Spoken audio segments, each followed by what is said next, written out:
maganda at mainit na araw sa inyo lahat mga kaibigan, mga kapatid. Kumusta na kayo? Ang topic po natin ngayon ay isang tanong. Bakit ba madalang yung salitang Christian sa Biblia? Why the word Christian is not popular in the Bible? Itong ating subject ay in-excerpt ko sa aking lumang video 4 years ago na ang title ay Christians, Christianity and Religions Part 1 to 7. Kinuha ko ito sa Part 7. The Philippines called the only Christian nation in Southeast Asia. Pero maraming mga krimen at korupsyon na nangyayari dito sa Pilipinas, di ba? Ang reality na ang Christianity dito sa ating bansa ay malayong malayo sa biblical standpoint.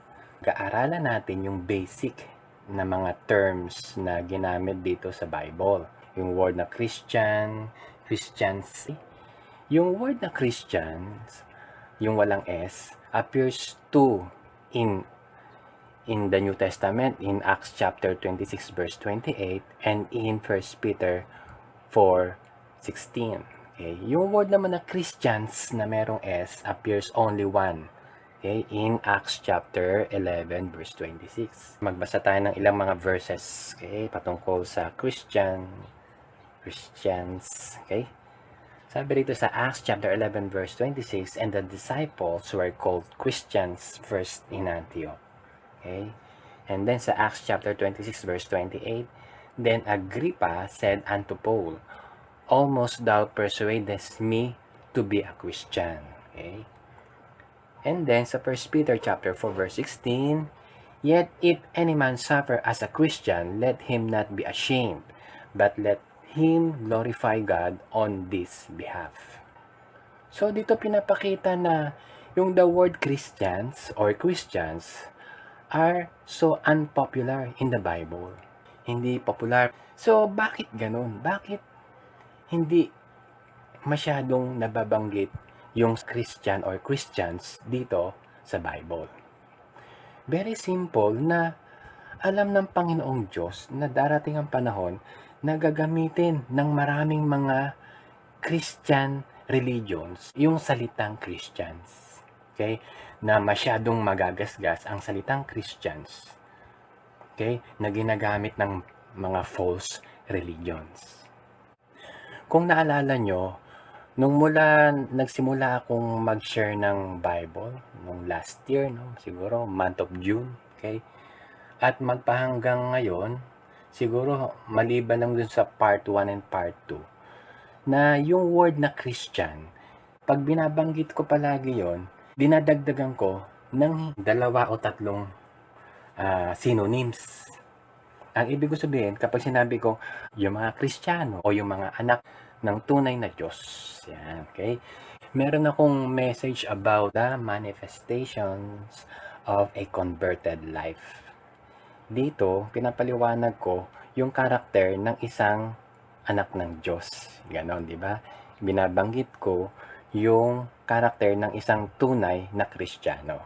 So, ganong style ang binabanggit ko kapag tinutukoy ko yung mga anak ng Diyos dito sa Bible. Okay? Kasi kaiba yung mga Kristiyano sa panahon natin ngayon compared dun sa mga Kristiyano sa panahon ng Panginoon Kristo at ng mga apostol. Yung mga disipulo ng Panginoon Kristo yung Jesus followers ay tinatawag na, okay, kung ano yung katawagan ng mga followers ng Panginoon Kristo. Ito yon, nakasulat dito, disciples o disipulo. Ito yung bilang kung ilang words na lumitaw sa Bible. Dito, yung word na disciple and disciples, yung may S, 273 times. Okay? Sons of God. Okay? Although yung iba rito, tinutukoy si Jesucristo. Okay? Pero ito ay lumitaw ng 59 times. Tapos, yung word na believers. Sabi, ito ay merong 47 times. Okay? Tapos, yung children of God, 9 times. Tapos, saints. Okay? May nakasulat to sa Romans chapter 1 verse 7. Okay? Although, Ang bilang nito ay 101. Pero sa Roman Catholic, ginagamit to para i-canonize na yung mga Roman Catholic na mga pare. Okay? O yung mga martyrs daw. Okay? Pero sa Bible, hindi ganun eh. Yung mga saints sa Bible ay yung mga taong sumampalataya sa Panginoong Kristo. Okay? And then yung word na save, ligtas. Okay? Both past tense at saka yung adjective ng pagiging ligtas, ay pumili ako from Book of Acts to Revelations lang. Kasi yung ibang record, hindi na masyadong patungkol sa kaligtasan ng kaluluwa o yung karakter ng isang Kristiyano. Ang bilang niya ay 37. Halimbawa nito yung Ephesians chapter 2, verse 8. Sabi ron, "For by grace are ye saved through faith." Tapos yung word na faithful, 82 times. Okay? So marami pa ibang terms na ginamit patungkol doon sa mga tagasunod ni Kristo, yung mga disipulo ng Panginoong Hesukristo. Ang mga apostol ay nakakaranas ng mga persecution, pagpaparusa, pagpapahirap, di ba? Sa mga Hudyo na hindi naniniwala kay Kristo. Both Jews, Romans, at iba pang mga hindi sumasampalataya sa Diyos kay Kristo. Okay? Ang mga apostol at marami pang mga disipulo ay namatay bilang martir. Okay? Martyrs. Sila ay namatay dahil sa kanilang pananampalataya kay Kristo at dahil sinishare nila o pinapahayag nila na si Kristo ang tagapagligtas. Yung mga apostol ni Kristo na si Simon, okay? Simon Peter and Andrew na magkapatid, pinag-combine ko. James and John, okay? Philip, Bartholomew, si Matthew, Thomas, Jude, Thaddeus, James the son of Alphaeus, Simon the Canaanite. And then sa Book of Acts, si Matthias, ito yung kapalit ni ni Judas Iscariot, okay? Si Judas Iscariot, hindi siya namatay as martyrs, nag-suicide siya, no? Nagbigti siya. Si Stephen, namatay ito. Paul, tapos merong Antipas sa Revelation chapter 2 verse 13. And may nababanggit na martyrs of Jesus sa Revelation chapter 17 verse 6. Sila ay namatay dahil sa kanilang pananampalataya. Itong mga taong to na tunay na mga Kristiyano o anak ng Diyos.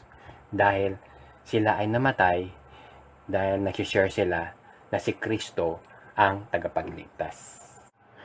Yung mga apostol, yung mga disipulo ni Kristo, yung mga tunay na anak ng Diyos na namatay bilang martyr. Okay? Martyrs, kumbaga pangalan din na sila ay martyr dahil kay Kristo. Okay? Bakit sila mga martyr?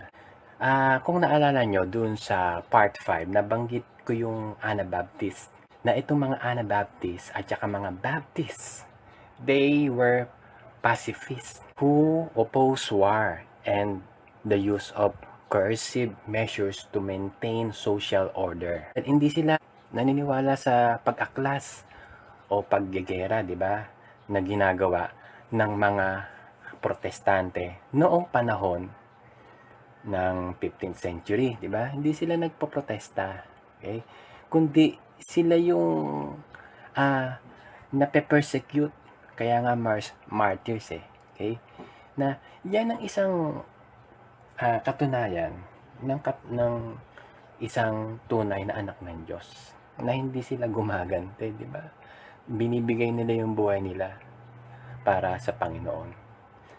Compared dun sa ibang religions or ibang Kristiyano daw na nagrereklamo na hindi lang nakatanggap ng ayuda, nagrereklamo na. Okay? Marami nagrereklamo ngayon sa panahon natin ngayon dahil sa ayuda. Ang tanong, bakit nagagawa ng mga disipulo ng Panginoon Kristo yung mga bagay na yon, na even yung kanilang buhay ay binigay nila para sa kanilang pananampalataya kay Kristo? Okay? Ito ang kasagutan dyan. Nung ang Panginoong Hesukristo ay malapit ng arestuhin, diba? Para siya ay parusahan at mapako sa krus at mamatay, diba? ay sinabi ng Panginoon Kristo doon sa John chapter 13 verse 34. A new commandment I give unto you, that ye love one another as I have loved you, that ye also love one another. Sinabi niya ito doon sa 11 apostol. Hindi kasama si Judas Iscariote. Sinabi niya doon sa 11 tunay.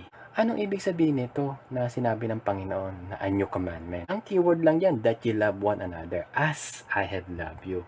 Kung paano inibig ng Panginoong Hesukristo yung mga tao, yung mga disipulo. Basahin natin itong sinasabi rito sa Philippians chapter 2 verse 5. Let this mind be in you which was also in Christ Jesus. Kung ano ba yung kaisipan o yung prinsipyo ng Panginoon Kristo na nakasaad dito sa Philippians chapter 2. Ano ba yon? Ang sabi rito, sabi dun sa sumunod na mga verses simula sa verse 6, who being in the form of God thought it not robbery to be equal with God, but made himself of no reputation, and took upon him the form of a servant, and was made in the likeness of men. And being found in fashion as a man, he humbled himself and became obedient unto death, even the death of the cross. Yung pictures dito, no, na si Kristo ay nilalatigo, tapos pinako siya sa krus. Marami pang mga events na nangyari kung paano namatay ang Panginoon. Namatay siya ng unti-unti, okay? Pasakit ang nangyari sa kanya at kumbaga talagang torture. Mas madali pa yung barilin ka sa ulo sa sentido, patay ka agad. Pero dito hindi. Si Kristo ay namatay na dumanak yung dugo niya doon sa krus ng Kalbaryo. Bago pa siya naipako, nilatigo siya, dumanak na yung dugo niya doon. Yung kanyang balat ay parang naging tinadtad na karne, giniling na karne. Okay? Na dumaloy yung maraming dugo. Ganoon yung paghihirap ng Panginoon at hindi siya nagreklamo. Okay? Wala siyang sinabing ganting masamang salita doon sa mga nagpaparusa sa kanya. Yan yung isang halimbawa at marami pang mga halimbawa kung paano ang Diyos o ang Panginoon Kristo ay umiibig sa tao. Na ibinigay niya yung kanyang buhay para tayo ay maligtas. Maraming pong salamat sa inyong pagsubaybay hanggang sa muli sa panibagong topic natin pag-uusapan. Pagpalain tayo ng ating Panginoon.